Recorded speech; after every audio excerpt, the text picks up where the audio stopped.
Some of the best advice my dad's ever given me is just trust yourself and just back your ability. And no matter what, everyone's gonna be supporting me, and I've always had the support of my family. So my dad's probably been my biggest inspiration. He's been just there every step of the way, and I think he was probably the happiest person when I got the call as well.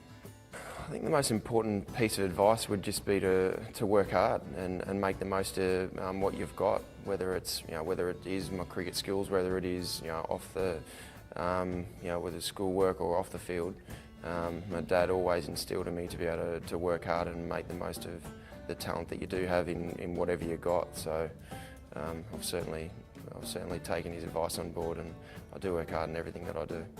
The best advice I ever got from my father was when I was thinking about moving to Victoria, actually, and he just kind of said, just go out there and do it, son. You can always come back. Don't be afraid to go and take a risk. So I took the risk, and it's the best decision I've ever made. Probably the biggest advice was to never give in. Really, my dad loved the training side of things. He didn't really like cricket so much, but he loved athletics. And so during the winter months, he would train us very, very hard, up and down the sandhills and on the track and things like that, and teaching us how to run correctly, how to be balanced. And he was very motivating. A couple of times, the motivation sort of probably went over the top a little bit. I remember one time being up, struggling up a sandhill, and Dad was standing there in the middle of the sandhill offering encouragement, he reckons, but he used to yell out, "It's mind over matter. I don't mind, you don't matter." He wasn't a big sportsman growing up himself, but I think he was always there to spend time with us out in the backyard, whether it was cricket or footy, and he'd take us wherever we wanted to go to pursue our dreams. And I think all he wanted from us as kids was just to have a crack.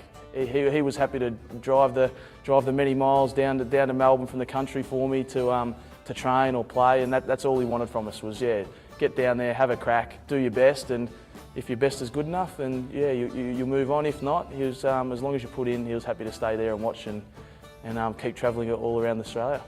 Dad gives me lots of advice. I guess Dad's always just sort of said to me, work hard. Yeah, that's probably this is pretty simple. Work hard and be good to people. I reckon that's what he said.